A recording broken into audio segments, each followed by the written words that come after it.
फिर किन्हीं का प्रश्न है कि महाराज जी कि गाय भगवान को बहुत प्रिय है, तो फिर ऐसी कंट्री में गाय काव बीफ क्यों खाया जाता है, और जो ऐसा लोग खाते हैं क्या उनको निर्वाण मोक्ष की प्राप्ति होती और नहीं होती तो उनको कौन सा पाप लगता है।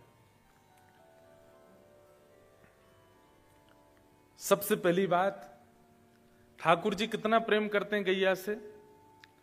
एक प्रसंग आता है ब्रज लीला में कि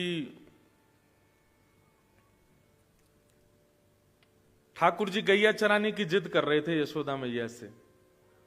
तो यशोदा मैया बोली, लाला तू गैया चरावे जावे को। ठाकुर जी बोले, हाँ जाऊंगो। रोने लगे। ये जो पीछे चित्र है ना, ये देखो, ये गोपाष्टमी का ही चित्र है जो पीछे फ्लेक्स लगाया गया है। प्रथम पूजा ठाकुर जी ने गैया की करी और फिर गैया चरावे गए। तो उस समय यशोदा मैया ने कहा कि वो पादुका लेकर के आई, ठाकुर जी को पहनाने लग गए।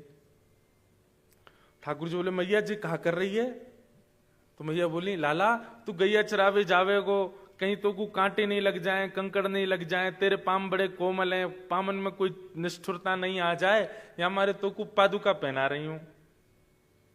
सो ठाकुर जी गैया इनके पाम गिनने लगे, 1 2 3 4 5 6 7 8। मैया इतनी पादुका और मंगवा। मैया बोली, काहे को? बोले, मैं गैया चरावे जाऊंगा, मेरे पामन में कांटे लग जाएंगे, कंकड़ लग जाएंगे। जे गैया भी तो चरवे जामेंगे, इनके पामन में लग गए तो मैया इनके काजे पादुका मंगा दे। यशोदा मैया जोड़ते ऐसी, लाला जे गैया हैं, जे जानवर हैं, इनके पामन में पादुका थोड़ी पहनाई जाए, पादुका तो मानव पहने। जैसे ही ठाकुर जी ने ये बात सुनी, रोने लगे, पृथ्वी पर गिर गए, सिर पटकने लगे, जोर जोर से रोने लगे। नंद बाबा ने आके शांत कियो, दाऊ दादा शांत कर रहे हैं, रोहिणी मैया शांत करी, पर ठाकुर जी शांत नहीं हुए। शाम हो गई, ठाकुर जी रोते ही जा रहे हैं, रोते ही लाल पड़ गए ठाकुर जी। अभी तक किसी को यह भी नहीं पता कि रो क्यों रहे हैं। जैसे तैसे शांत भये, पूछी, लाला तू रो काहे को रोए? ठाकुर जी बोले, मैया तेने गैया ते जानवर क्यों कही? जी गैया जानवर है, बेचारी चरवे जावे, चर के दूध बनावे, दूध बना के हमें पिवावे, तोए पिवावे, बाबा पिवावे, पूरे घर खानदान में हमारे सब जगह दूध घी दही आदि से ही भोजन हेरो है। और वो गैया जो इतनो सब हमारो घर को पालन करे, वाकू तू जानवर कह रही है? मैया अगर गैया जानवर है तो तू भी जानवर है, क्योंकि मैंने तेरो दूध पियो है।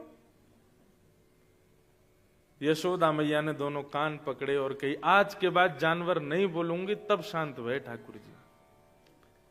इतना प्रेम जिस गाय से ठाकुर जी करते हैं, उसको मार के खाने वाले व्यक्ति की दुर्गति इस मंच से बताने की हमारी स्थिति नहीं है, इसलिए हमने केवल एक लीला सुना दी है। लेकिन क्या करें, दुर्भाग्य है भारत में भी अब होता है। अब क्या, कहां तक बचेंगे उस चीज से? पर इस दुर्भाग्य का कारण हम सबको सहना पड़ेगा। इसलिए भैया कम से कम इस चीज से तो बचा जाए। गौ मांस, गौ विक्रय नहीं होना चाहिए।